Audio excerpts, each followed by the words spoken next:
দক্ষিণ আইচলেণ্ডত অৱস্থিত এটি ক্ষুদ্ৰ দ্বীপ সদৃশ শিলাখণ্ড। ইয়াতে থকা এই ঘৰটো বৰ্তমানে পৃথিৱীৰ আটাইতকৈ অকলশৰীয়া ঘৰ বুলি ছ'চিয়েল মিডিয়াত প্ৰকাশিত হৈছে। এই ঘৰটো বনাইছিল এৰিয়েলি হাণ্টিং এছ'চিয়েশ্যনে। এই ঘৰটো নিৰ্মাণ কৰা সম্পৰ্কে প্ৰকাশ পোৱা এক বাৰ্তাত কোৱা হৈছে যে এই ঘৰটো হাণ্টিং এছ'চিয়েশ্যনে চিকাৰীসকলৰ জিৰণিৰ বাবে নিৰ্মাণ কৰিছিল। প্ৰকৃততে উক্ত স্থানত পাফিন নামৰ এবিধ সাগৰীয় পক্ষী প্ৰচুৰ পৰিমাণে পোৱা যায় আৰু এই পক্ষী চিকাৰ কৰাটো এই দ্বীপত বেআইনী নহয়, যাৰ বাবে বহু লোক এই ঠাইলৈ আহে। এই ঘৰটো দীৰ্ঘকালৰ বাবে কোনেও বাস কৰিব নোৱাৰে।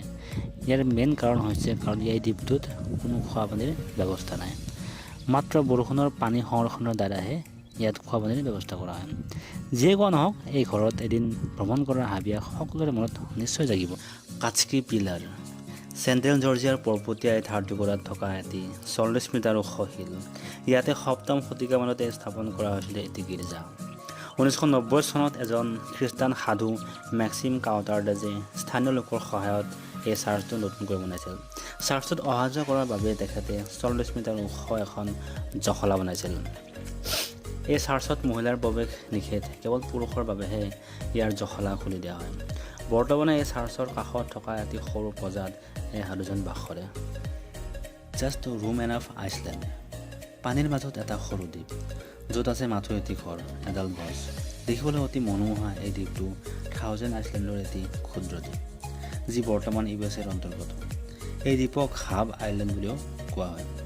মাত্ৰ 3300 স্কোৱাৰ ফুট আগুৰা এই দ্বীপটো 1950 চনত ছুইজাৰলেণ্ডৰ এটা পৰিয়ালে ক্ৰয় কৰিছিল। পৰিয়ালটোৱে বন্ধৰ দিন উপভোগ কৰাৰ উদ্দেশ্যে এই দ্বীপত ঘৰ বনাইছিল। এই ঘৰটোৱে সম্পূৰ্ণ দ্বীপটোৱে অধিগ্ৰহণ কৰি পেলাইছে। অলপ ভৰি পিছলিলেই আপুনি পানীত পৰিবগৈ।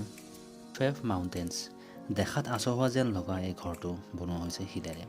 এটি প্ৰকাণ্ড শিলৰ মাজত বনোৱা এই ঘৰটোৰ নিৰ্মাণ কাৰ্য 1970 চনত সম্পন্ন কৰা হৈছিল। পৰ্তুগালৰ এক নিজান পাহাৰৰ ঠাইত বনোৱা এই ঘৰটোত কোনো বিজুলী ব্যৱস্থা নাই। মাথো মমবাতিৰ সহায়তহে ইয়াত নিশা যাপন কৰিব পাৰিম।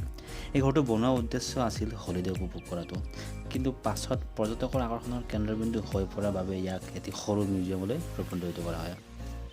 ক্ৰিষ্টেল মিল কলৰেডো USA এইটো প্ৰকৃত ঘৰ নহয়, এইটো হৈছে 1890 চনত বনোৱা এটা সৰু পাৱাৰ প্লেণ্ট। কিন্তু বৰ্তমান এইটো ঘৰ এক বুৰঞ্জীৰ চিহ্ন হিচাপে সংৰক্ষণ কৰা আছে আৰু কোনো বাহিৰা মানুহৰ বাবে ইয়াত প্ৰৱেশ নিষিদ্ধ কৰা হৈছে। ঘৰটো ক্ৰিষ্টেল নৈৰ কাষৰীয়া ওখ শিলত অৱস্থিত। দেখিবলৈ অতি মনোমোহা। এই ঘৰটোত থাকিব মন নাযায় বাৰু।